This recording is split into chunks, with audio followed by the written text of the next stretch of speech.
Rahayu, rahayu, rahayu. Apa kabar semuanya? Saya harap kalian tetap dalam keadaan sehat dan bahagia ya. Nah, video kita kali ini kita mau bahas tentang sasmita alam. Munculnya fenomena awan lentikularis di 7 gunung.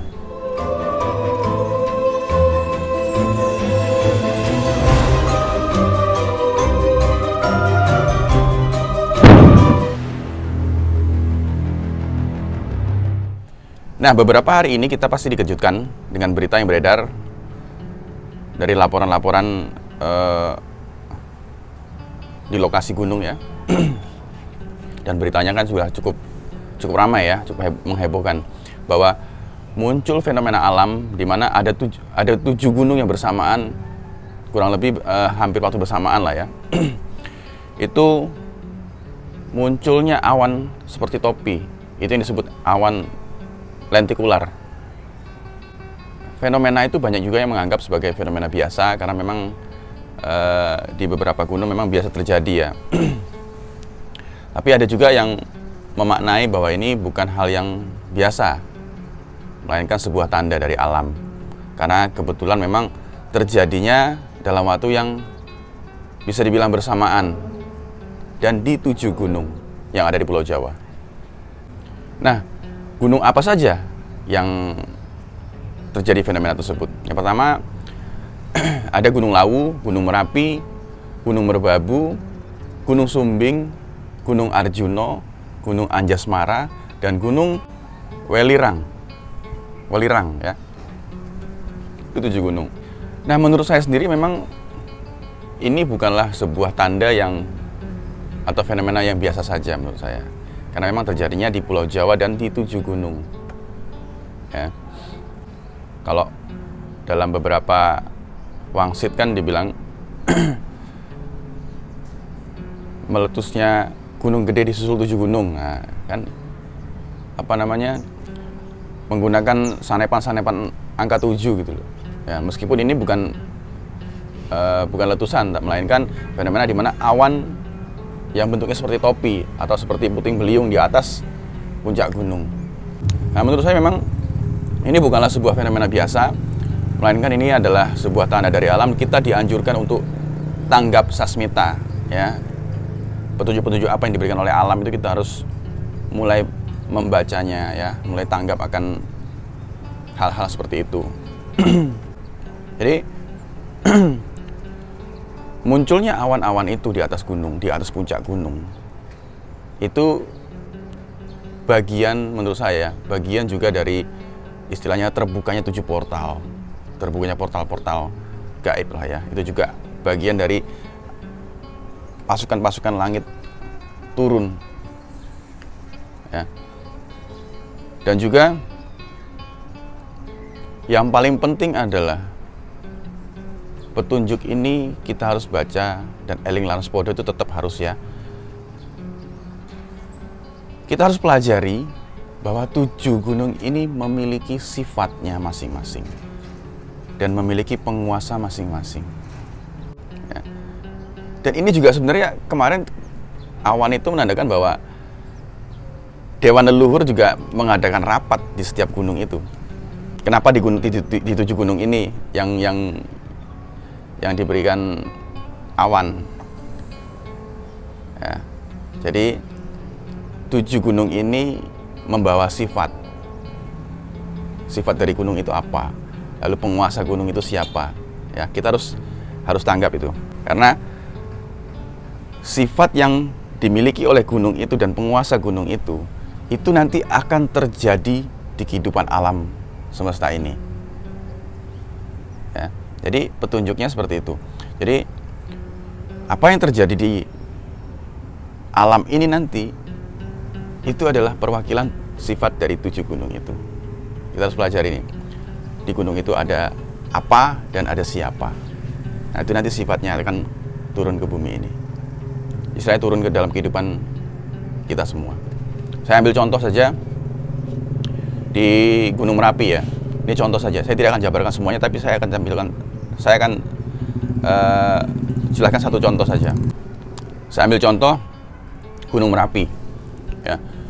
Gunung Merapi ini di sana ada penjara demit lah, penjara gaib lah ya. Di sana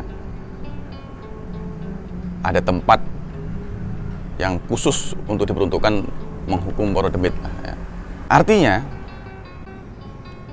nanti akan ada pembersihan ya, pembersihan bagi gaib-gaib yang memberikan tuntunan yang salah kepada tanah Jawa ini ya. Ini akan dibersihkan, istilahnya dimusnahkan, dihukum di sana yang memberikan tuntunan-tuntunan yang salah ini tadi ya,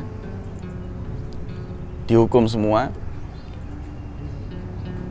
agar bumi ini menjadi damai lagi, agar kembali lagi tuntunan yang asli Nusantara itu, agar kembali lagi seperti jati dirinya Nusantara itu ya. Itu kalau dia nggak mau diingatkan, tapi pasti nanti kan akan diingatkan dulu. Kamu mau sempurna atau enggak gitu. Kalau mau sempurna ya kembalikan, ayo ikut kembalikan jati diri Nusantara. Kalau enggak ya musnahkan. Dan juga untuk para demit-demit yang rusak tatanan, yang bantu orang untuk berbuat jahat, itu juga pasti nanti akan dibersihkan. Ini contoh bagian dari sifat Gunung Merapi ya. Saya ambil contoh situ. Lalu kalau untuk bagi manusia manusia yang memiliki sifat yang sama seperti yang ngikutin para demit itu tadi, ya nanti sama juga akan terjadi juga. Tapi ya alam nanti yang bekerja. Buat manusia, buat kita semua yang tidak mau diingatkan, ya itu nanti ya pasti juga akan ada pembersihannya. Makanya kenapa selalu dalam video-video saya itu banyak selalu mengingatkan, bukan mengingatkan untuk siapa-siapa. Kita ini semua saudara, jadi harus saling mengingatkan. Dan ketika saya mengingatkan pun juga itu memang sudah semestinya begitu, dan itu juga pengingat juga untuk diri saya. Ya, bukan berarti saya paling baik, enggak. Saya juga masih banyak kurangnya kok. Ya, itu hanya bagian dari misi dari Gunung Merapi itu, bagian kecil. Masih ada lagi nanti visi misi yang lain, cuman saya nggak jabarkan ke sana. Saya cuman kasih gambaran saja. Jadi pelajari 7 sifat gunung itu tadi. Di sana ada siapa dan di sana ada apa, sifatnya seperti apa, karena itu nanti yang akan terjadi dalam kehidupan kita ini. Ya. Dari fenomena alamnya hingga perilaku manusianya. Ya. Jadi kita harus tetap eling lan waspodo. Kita harus terus membaca tanda-tanda alam. Semakin dekatkan diri kepada kebaikan, tingkatkan keimanan dan kesabaran. Gunung Arjuna, Gunung Welirang ini kan gunung yang berdekatan. Ada apa nih? Di sana ada apa? Ya, sifatnya seperti apa itu? Nah, itu nanti pelajari semua. Gunung Sumbing, Merbabu, Anjasmoro, Gunung Lawu ya. Jadi dipelajarin semua. Di Gunung Lawu ada siapa? Ya, kita pasti sudah pada tahu. Nah, cuman kebijaksanaan apa yang akan terjadi, yaitu adalah sekarang ditunjukkan yang akan terjadi. Ini adalah sifat-sifat 7 gunung ini. Ya, kita tetap harus eling lan waspodo. Karena ada kutipan dari Injil yang pernah saya ketahui itu, Tuhan datang di musim dingin. Dan beliau datang itu seperti pencuri ya. Artinya tidak diketahui. Dan musim dingin itu orang lagi enak-enaknya tidur biasanya. Jadi balik lagi, eling lan waspodo. Tingkatkan keimanan dan kesabaran. Kita sama-sama saling mengingatkan ya. Semudah-mudahan kita semua termasuk orang-orang yang selamat. Amin ya rabbal alamin. Dan hanya sebatas itu saja saya bisa menyampaikan, karena memang yang saya dapatkan juga hanya itu, artinya saya tidak boleh menjelaskan secara lebih detail mengenai hal ini, cuman sebatas itu saja garis besarnya, bahwa yang akan terjadi di kemudian hari adalah sifat-sifat dari 7 gunung itu akan terjadi dalam kehidupan ini, mulai dari fenomena alam hingga perilaku manusianya ya. Itu saja hari ini. tetap waspada karena fenomena alam dan perilaku manusia akan semakin dahsyat itu nanti setelah tanggal 10. Itu akan semakin terasa, ya. Ya, mudah-mudahan kita termasuk orang-orang yang diselamatkan, itu saja. Saya juga tidak merasa paling benar untuk apa yang saya katakan. Saya juga masih banyak kurangnya. Mohon maaf jika ada salah-salah kata, ya. Itu saja hari ini. Rahayu, rahayu, rahayu.